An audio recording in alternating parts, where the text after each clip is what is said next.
Hello everyone, I am Rainbow Rat, and welcome to the Lancaster Leak O'Brien State Park. And welcome to Spooky Month. For the month of October, I will be playing horror games, scary games, spooky games, to get in the Halloween mood, and as such, instead of lighting my face cam with my ring light, it shall be lit with this candle that is not doing very well, and the game in front of me. Because games are much scarier when played in the dark, aren't they? Anyway, let's get into this. I don't know much about this, except I know there's a second, chapter. Following tape and many others were recorded by FBI intern Valerie Bardo and given to us. Leaving without a trace, she suddenly went missing at the end of her internship in Lancaster, California. Foul play is suspected, probably because she just leaked FBI footage to who knows who. So long as Valerie is missing, these tapes will continue to be leaked. We gave you a chance, this will be your last. Oh, wait. Oh, okay. Interesting.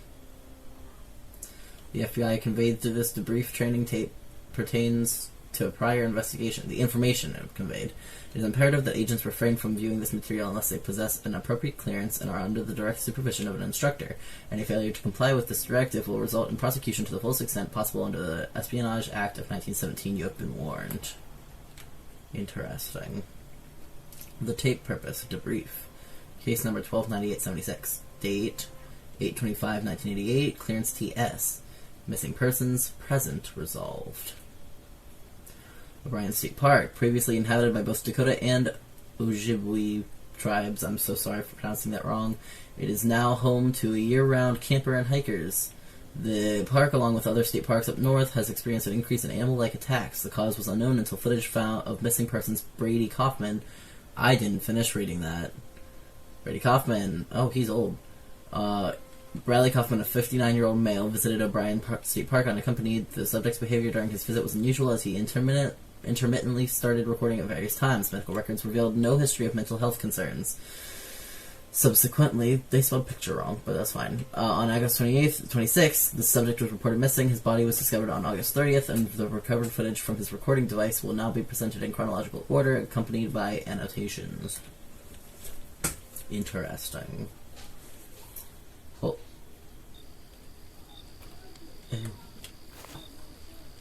The subject initiated recording. The reason for the sudden recording activity remains unknown. Ooh. Okay. It's a little bit choppy, but that's not 10.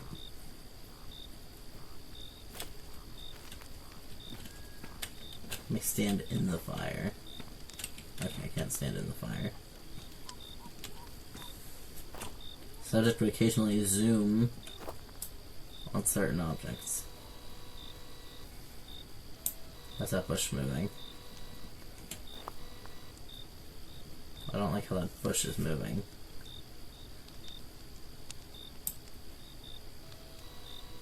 The incredibly slow zoom. I don't like this. I don't like this one bit. What was that?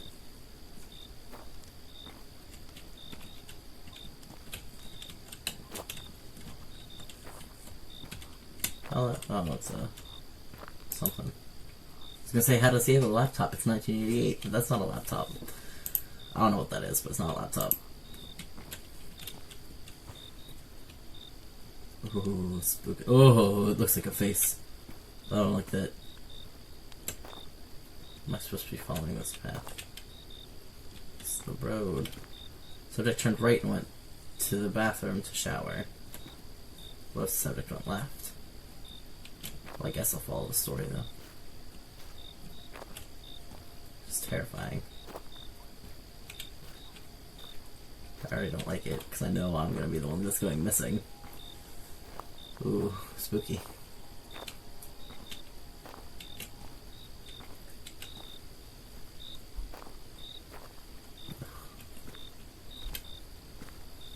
Did I just go in a circle?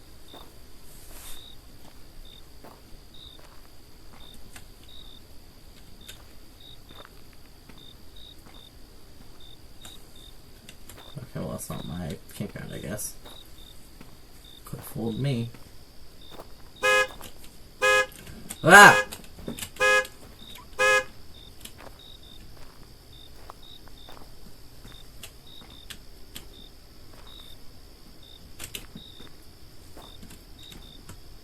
Damn kids, stop setting off your car alarm in the middle of the woods. You're gonna give this 59-year-old a heart attack.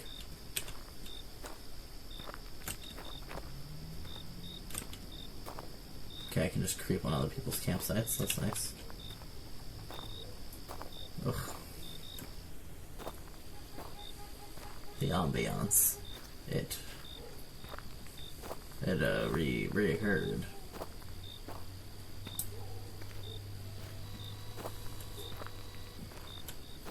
I can't read. I don't like how long it takes to oh, it's a tree, okay. I was like, what's it say?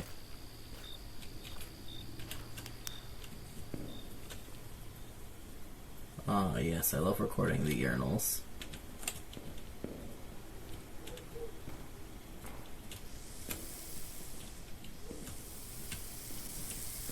I don't feel like I should be recording in here.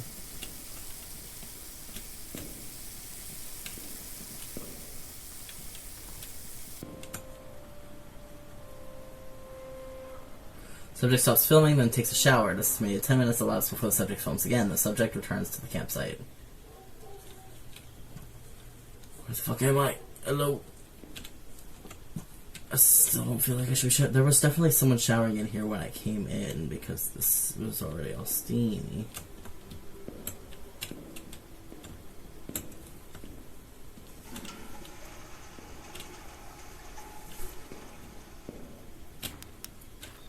I don't like this.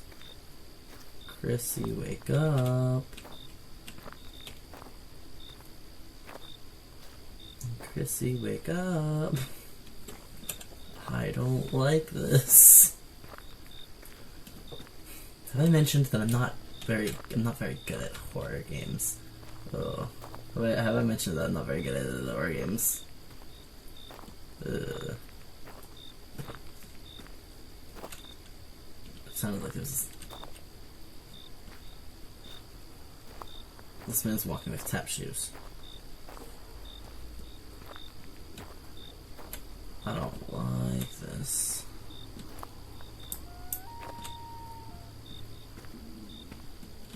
No, puppy.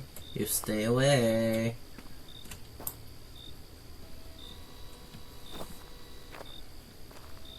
Why are you waving at me? I don't like the zoom.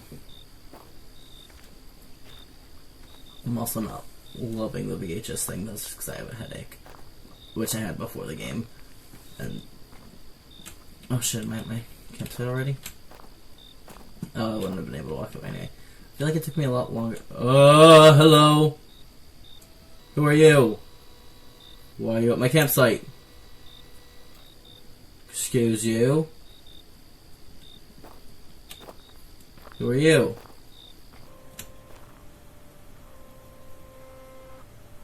Upon return to the campsite, an unknown figure stands near the subject's tent. Neither campground records nor witness recall seeing a white male of this profile. Why is this person here, or who they are, still remains unknown, but is not being actively pursued. Why not? The largest jump of times happens at this point with an estimated 1 to 2 hours time elapsed. The recording resumes with subject 2 miles in the Hardwood Hills Loop. Why the subject started to hike is not relevant to the burrow's involvement. Isn't it? Why would he be in the loop? Can I go back?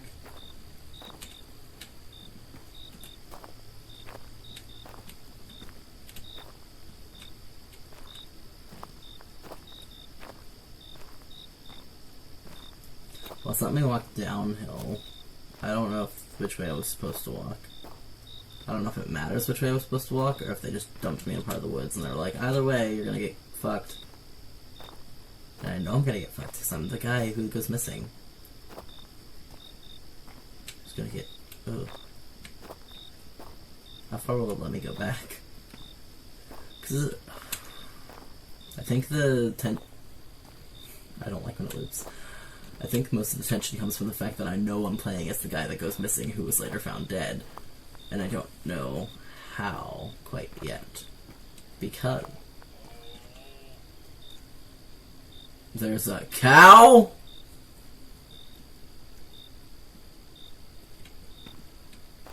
And I don't know how, because otherwise this is just a nice VHS-y walk through the woods. I've gone camping before. I like walking through the woods at night. I would die first in a horror movie.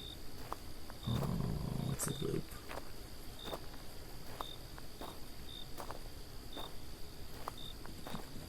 I am aware of this fact quite well.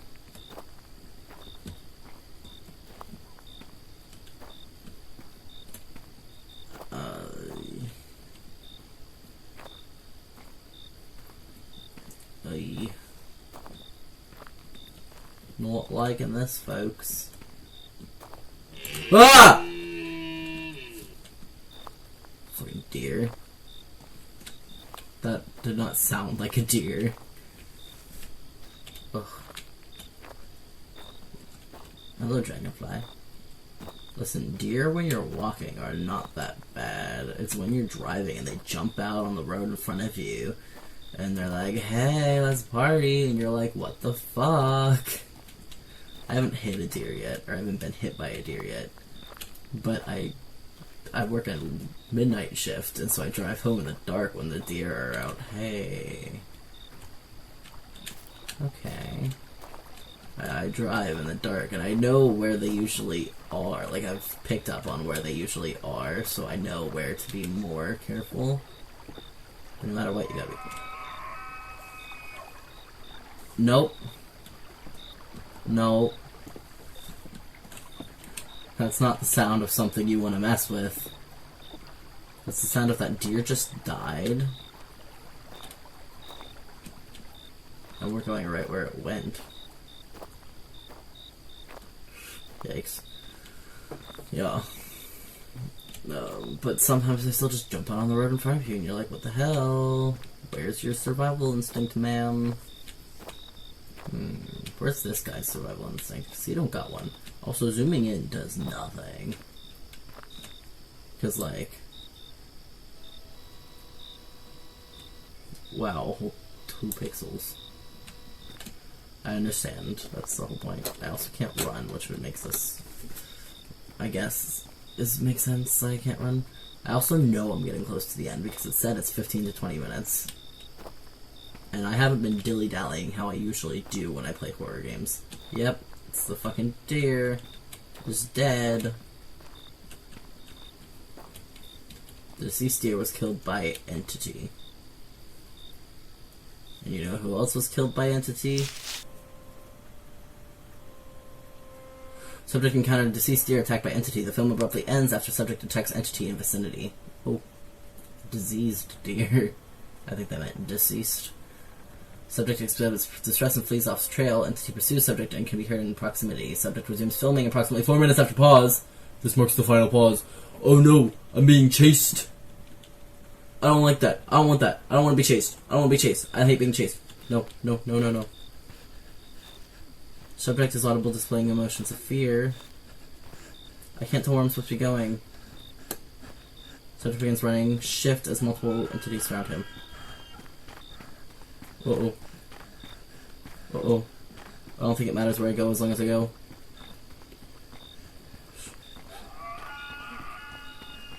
The tree's in the air. I don't think it matters where I go as long as I go.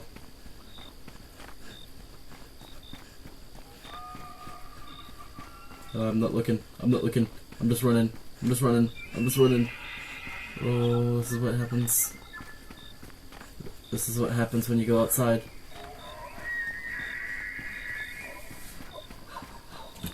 No, no, no, no, no! Shit. Oh shit, I'm gonna die.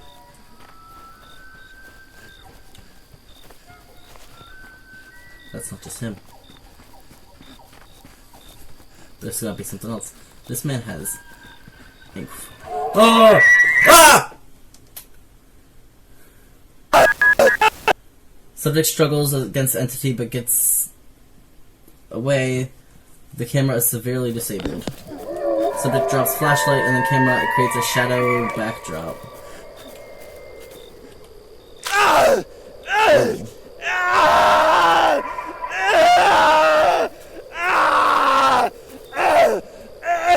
Subject blood creeps into frame.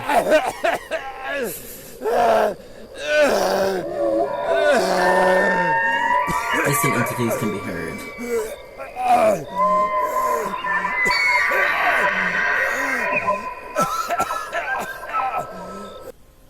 I think he died. Brady Kaufman's death would occur over the next 5 minutes. The remaining footage has been cut short for viewer discretion. Additional entities can be heard and would later fight over the remains. The footage ends when the camera battery runs out. Sounds about right. Yeah. Subject's remains were found scattered. Most flesh was consumed. Little personal items remained intact. The public was told it was an abnormal bear attack. Tibia found half a mile away. Bears don't do that. So the film was the first to captured of S0012. Ultimately, the subject's footage provide the Bureau proof to extend funding in special operation to contain entities. This case marks the first of many successful entity resolution programs. Spooky. Name Wendigo. Okay. Risk severe containability 3. Interesting. Okay. Wendigos are creatures originated from Native American tribes with Great Lakes region. The malevolent supernatural beings bring terror to forest dwellers and are linked to numerous missing person cases. Tall and emaciated looking, Wendigos bear antlers and possess insatiable appetite for human flesh. According to recent intelligence, there has been a notable resurgence of the Wendigo, and their geographical distribution is now expanded southward towards Minneapolis. In response to this emerging threat, the Bureau has established a joint task force in collaboration with the Canadian CSIS to take immediate and decisive action to halt the expansion of the species and eventual eradication. Well, that sucks. It's imperative to maintain strict operational security and keep the general public uninformed of these operations to prevent any unnecessary panic or interference. You know there would be people who would go to capture one of these and be like, I can capture it just fine. Nice. That was a fun, short little horror game. The story doesn't end here. It doesn't. There is another part that I will be playing. Associated r/ no sleep story. I work as a secretary in a small FBI office. A man in a pink poncho almost killed me. Oh. I want to read that real quick, actually. Consider joining the Discord or newsletter to know the release of the next game, which has been released now because I also have that one. Crisis at Call Center. This is one I will be playing next week. Oh no, let's look at the Reddit one. Here we go. I work as a secretary at a small FBI office. A man in a pink poncho almost killed me. Today was the tipping point. For months I've been working as a secretary at a small FBI office in Lancaster, a sleepy town on the outskirts of Los Angeles. My job as a secretary includes what you'd expect. Phone calls, donut deliveries, but also constant need to redirect old people to the police department. Believe it or not, the Bureau doesn't care that your neighbor's dog is constantly barking. Despite the monotony, I've come to appreciate the stability of my job, something I desperately needed as I approached my late 20s, but today didn't include any of those things. Or maybe it did. That's the problem, I can't remember. I arrived at the office and fired up the hissing Keurig coffee machine, and the next thing I knew, I was waking up in a daze as my boss wished me a happy weekend. This wasn't just a momentary lapse in memory induced by a boring day. No, it was a complete blackout. Poof, gone. Gone in an instant. And transported 8 hours in the future. Strange things have been happening at the office for a while now, but they are becoming more frequent and severe. I haven't told anyone because no one would believe me. But today I've decided to share what's been going on as I finally have some proof of the weird shit going on here. After rubbing my eyes deeply from what felt like a long slumber, I checked my desk for any clues about what happened. That's when I saw the Word document, over 15 pages long, single-spaced. It was a detailed record of my activities, with timestamps down to the minute. The words on the page were familiar, but I couldn't remember typing them. As I read through the document, my heart raced faster with every line. I've summarized the document below and omitted timestamps that seemed irrelevant. 10:45 a.m. There's an old man in a pink poncho sitting in the waiting room. I've asked him if he needed something, but he's ignoring me. His eyes are glued to the wall, as if he's waiting for something. Look, I've seen California crazy, but this is just bizarre. It's not even raining out. 10:50, the Barley twins swung by and took an exaggerated double take in an eerie unison motion. When I asked them what was wrong, they said, quote, "Just checking if the smoking hot chick is back." I told them that I have told them 1,000 times that my temp job replacing the old secretary is now permanent. They chuckled at my annoyance as they walked away, their eyes lingering on me a little too long. I could hear them complaining about not getting a female replacement and that I'm just not fun. I rubbed my eyes and went back to reading my novel. 11:03 a.m., I swear the old man in the pink poncho was looking at me. In my peripheral vision, I can see his dark black eyes gazing at me. It's like he's studying me, waiting for me to make a move, but when I look up, he's back staring at the wall with uncanny fixation. If he keeps it up, I'm going to have to ask him to leave. 12:35 p.m., the sound of a revving engine outside signaled the arrival of the FedEx driver yet again, demanding to know about the package. Irritation bubbled inside me at the relentless daily visit from this delivery person. I couldn't tell if it was some twisted prank from the Barley twins, or if the driver was genuinely delusional. I told her no, that we will never have a package for her, and that she's frankly stupid for asking. She rolled her eyes, blew bubble from her gum, and popped it before walking away. 12:36 p.m., the pink poncho man is gone. 12:44 p.m., Jensen swooped by and caught me by surprise. He had the gleeful, childish smile on his face as he peered over my desk and asked, "What you doing?" I could tell he didn't actually care, but I mustered up a response. Nothing, just cleaning out some. Hey, so did any of you see any packages come in or taken? Let's do that. Or any with the packages at all? He tapped his foot nervously on the floor. Right when I was about to respond, he cut me off once more, face pale and eyes twitching, searching for something behind me. Never mind, it's probably nothing. Oh, that might have been off screen, my bad. Yeah, that was definitely off screen, my bad. He wandered in an aimless direction behind me at a hurried pace. I confronted the Barley twins while they were working. James had his feet up on the desk, lazily flipping through a magazine, while Tommy was intently focusing on a game on his computer.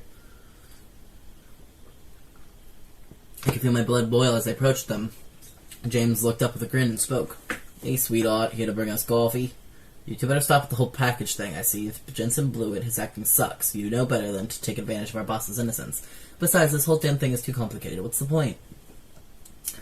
James squinted his face in confusion. "Look, man, as much as I would like to take credit for whatever's bothering you, it ain't us. We're busy with work, just like you should be." Tommy joined and let out a painful wink. As I glared at them both, I couldn't discern if they were telling the truth.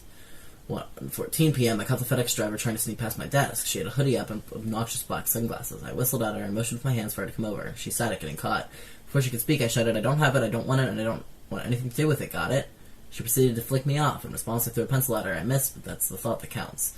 2:32 p.m., after enduring an hour-long meeting, I entered the bathroom. I was hit by the putrid smell of urine, mold like a wall. I quickly scanned the 3 stalls, only to freeze when I saw the old man in the bright pink poncho standing in the middle one. My first thought was to leave and hold it, but my bladder had other ideas. I took the urinal to his right and did my business as fast as I could. That's when I felt his eyes on me. I tried to ignore it and keep my eyes on my feet, but something compelled me to look up. And there he was, his eyes locked on mine, slowly fixing his dripping frown to a sinister twitching grin. He pulled down his poncho hood, revealing a tattoo on the side of his bald head I couldn't quite make out.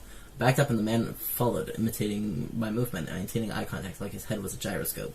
So at this point I noticed the partially see-through poncho was in fact his only article of clothing. I yelled, "You dude, what the fuck?" as I lifted my hand blocking my vision. But when I could smell his wretched odor get closer, I split my fingers, creating a small peephole.